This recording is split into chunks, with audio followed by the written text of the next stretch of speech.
რუსული ტექნოლოგიების სახელმწიფო უსაფრთხოების სისტემაში საფრთხე, რომელიც ევროპაში უკვე რეალურ პრობლემად იქცა, საქართველოში წლებია პასუხგაუცემელ კითხვებს აჩენს.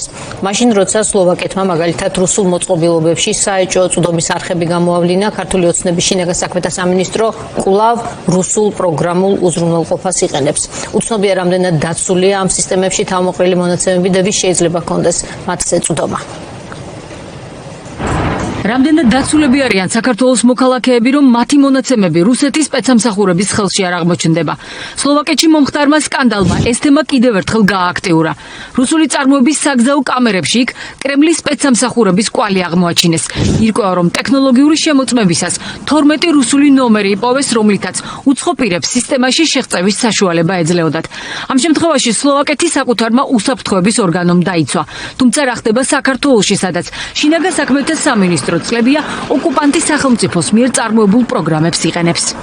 სათვალთვალო კამერები, რომელიც მანქანების ნომრების ამომცნობად იდგა და განთავსებული იყო ქალაქში და სხვადასხვა მაგისტრალებზე იყო რუსული წარმოების და შემდეგ აღმოაჩინეს ეს სპეციალური დამოუკიდებელი ორგანოა, რომელიც ჩვენ აღარ გვაქვს, მაგრამ სლოვაკეთს შემორჩა, რომ ეს სათვალთვალო კამერები იყენებდნენ ზუსტად სპეციალურ სისტემას, რომ შეეღწიათ GSM სისტემაში. სერიოზულად უნდა მივუდგეთ ჩვენ იმ მაგალითებს, იმ კონტექსტს, რომელიც გვაქვს დღეს საქართველოში, როდესაც რუსული ინფილტრაცია პრაქტიკულად არის ყველა დონეზე და განსაკუთრებით კიბერუსაფრთხოების მთელი სისტემა მოშლილია. რუსული კომპანია პაპილონის წარმოებულ სახის ამომცნობ სისტემა პოლიფეის საქართველოს შინაგან საქმეთა სამინისტრო 2013 წლიდან იყენებს.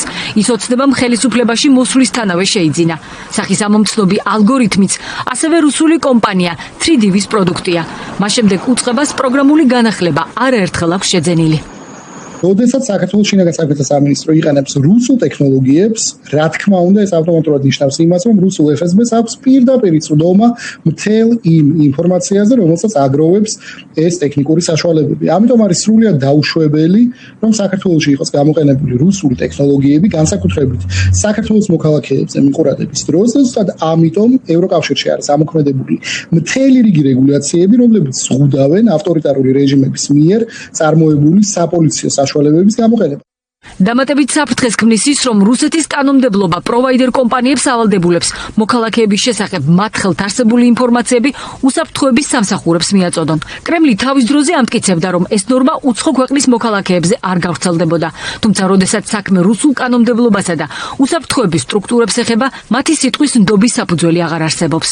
როდესაც ჩვენ ვიყენებთ რუსულ აპლიკაციებს, იქნება ეს Yandex-ი თუ Wildberries-ი თუ რომელიმე სხვა, ეს ავტომატურად ნიშნავს, რომ მთელ ამ ინფორმაციაზე პირდაპირ წვდომა აქვს ასევე რუსულ FSB-ს. რა თქმა უნდა, არანაირი თავდაცვითი მექანიზმი არ გააჩნია არც რუსულ, არც რომელიმე სხვა ავტორიტარული რეჟიმის მიერ ნაწარმოებ მიყურადების საშუალებებს. ამიტომ ყველა პოლიტიკური რეჟიმი, რომელსაც სურს საკუთარი მოქალაქეების წინააღმდეგ რეპრესიების განხორციელება, იყენებს არა დასავლურ ტექნოლოგიებს, რომლებსაც გააჩნიათ უსაფრთხოების მექანიზმები, არამედ პირდაპირ იყენებენ რუსულ ტექნოლოგიებს.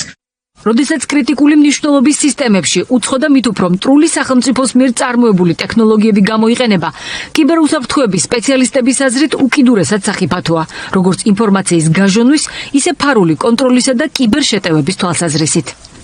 მე დარწმუნებული ვარ, ყოველთვის არავის არ გაგვიგია ამის შესახებ, რომ ეს კონკრეტული რუსული სახისამომცნობი პროგრამული უზრუნველყოფა, რომელიც დასანქცირებულია ასევე ბევრი ქვეყნის მიერ და პირდაპირ არის აკრძალული არა მხოლოდ შინაგან საქმეთა სამინისტროში და ძალოვან სტრუქტურებში მისი გამოყენება, არამედ საჯარო სექტორში ზოგადად მისი გამოყენებაც აკრძალულია დიდ ბრიტანეთში, შვეიცარიაში და ბევრ ქვეყანაში სხვათა შორის. აქ მნიშვნელოვანი ერთი რაღაც ვიცოდეთ, ხო? ტექნიკური აუდიტის გარეშე და იმის რწმუნების გარეშე თუ რას აკეთებს კონკრეტული პროგრამული უზრუნველყოფა, პრაქტიკულად გამორიცხულია იმის დადასტურება, რომ მონაცემები, რომლის დამუშავებაც ხდება, რჩება მხოლოდ საქართველოს ფარგლებში. სლოვაკეთის შემთხვევამ კიდევ ერთხელ აჩვენა, რომ ტექნოლოგიაში ჩაშენებული ფარული წვდომის შესაძლებლობა მხოლოდ თეორიული საფრთხე არ არის და მით უფრო საქართველოსთვის. სად ინახება სახის ამომცნობის სისტემით დამუშავებული მონაცემები. აქვს თუ არა მწარმოებელ კომპანიას სისტემაზე დისტანციური წვდომის შესაძლებლობა და ჩაუტარებია თუ არა სამინისტროს პროგრამული უზრუნველყოფის დამოუკიდებელი კიბერუსაფრთხოების აუდიტი. ამ კითხვებით შინაგან საქმეთა სამინისტროს მიმართეთ, თუმცა უწყებას პასუხი აღარ დაუბრუნებია.